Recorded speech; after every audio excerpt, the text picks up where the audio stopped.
कानपुर की छावनी विधानसभा क्षेत्र बाबूपुरवा व अजीतगंज में जनसंपर्क करने पहुंची उस्मा इकबाल सोलंकी का वार्ड 36 में रहने वाले अफजल खान ने उस्मा का किया जोरदार स्वागत। जनसंपर्क में बुजुर्गों ने आशीर्वाद दिया, वही छोटी सी बच्ची भी ऑटोग्राफ लेने पहुंची। सपा नेत्री ने कहा, हम सभी कार्यकर्ता समाजवादी पार्टी को मजबूत करने का काम कर रहे हैं। उस्मा ने बीजेपी पर निशाना साधते हुए कहा, ये सरकार हिंदू मुस्लिम भाईचारे को तोड़ने का काम कर रही है। हम सभी समाजवादी कार्यकर्ता दिल जान से लगेंगे, अगली सरकार समाजवादी पार्टी की होगी। राष्ट्रीय अध्यक्ष अखिलेश जी की अनुमति हुई तो कैंट विधानसभा क्षेत्र से आवेदन दूंगी। जी, सबसे पहले मैं हमारे अफजल भाई का बहुत बहुत शुक्रिया अदा करना चाहूँगी कि उन्होंने मुझे यहाँ पर बुलाया और समाजवादी पार्टी को मजबूत करने की बात की। जिस तरह से आप देख रहे हैं पिछले चुनाव में समाजवादी पार्टी ने जिस तरह काम किया था और बीजेपी सरकार ने किस तरह गरीबों पे, लोगों पे, असहायों पे किस तरह से जुल्म ढा रखा है, जिसकी वजह से ख़ास करके मुसलमानों पर जिस तरह से आप देख रहे हैं कि बहुत परेशान हाल हैं। लॉकडाउन में किसी तरह की कोई सहायता नहीं, कागजी सहायता तो मिली थी मगर सामने कोई नहीं दिखी थी। और यहाँ आम जनता, आम लोगों ने, आम नागरिक ने, चाहे वो किसी भी धर्म का हो, सब एक साथ मिलकर एक दूसरे की मदद की थी, जिससे भाईचारा दिखने को मिला है। मगर ये बीजेपी सरकार इस भाईचारे को तोड़ने पे लगी है।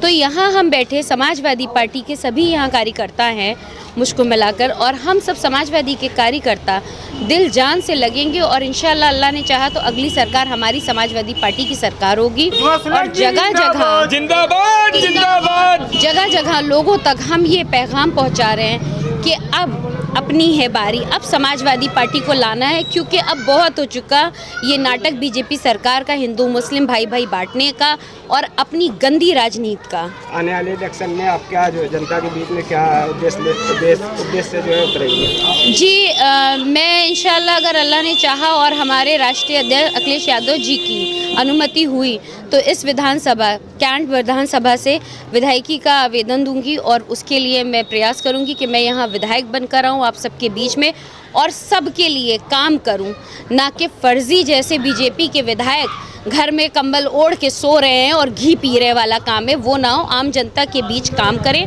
और समाजवादी पार्टी का हर कार्यकर्ता अपने स्तर पे लोगों की मदद करता, काम करता है बस। और हमारे अखिलेश यादव जी ने जिस तरह से आपने देखा है 1090 वुमेन पावर हेल्पलाइन हमारी डिम्पल यादव जी ने चलाई थी, मुहिम चलाई थी, उसमें नारी शक्तिकरण की बात की थी कि नारी शक्तिकरण के लिए और किया है। 1090 की कई कंप्लेनें मैंने दर्ज कराई हूँ, लोगों को इंसाफ मिला। ऑनलाइन रजिस्टर्ड होती थी कंप्लेंट्स और लोगों के लिए, औरतों के लिए विद्याधन था, कन्या विद्याधन था, बेवा पेंशन योजना थी, जो सब बंद कर दी गई हैं। वो सब इंशाल्लाह फिर से शुरू होगा और नई लहर के साथ नई चीज़ें आएंगी जो हम जनता के लिए काम की होंगी और हम जनता को सारी सुविधाएं पहुँचेंगी। ये सरकार जो है निकम्मी सरकार है और इस सरकार में अगर आप रजिस्टर उठा के देखें और पिछला वर्ग देखें तो इसमें सबसे ज़्यादा बीजेपी के लोग ही लिप्त हैं। जो खुद कहीं कोई विधायक पकड़ा जाता है जो रेप केस में, उत्पीड़न में महिलाओं के साथ है, कोई मर्डर करवाता है तो वो बीजेपी के हैं। और आम जनता, अगर ये चीज़ें हो रही हैं तो इसकी वजह क्या है? नौकरी ना होना, बेकारी होना, पैसा ना होना।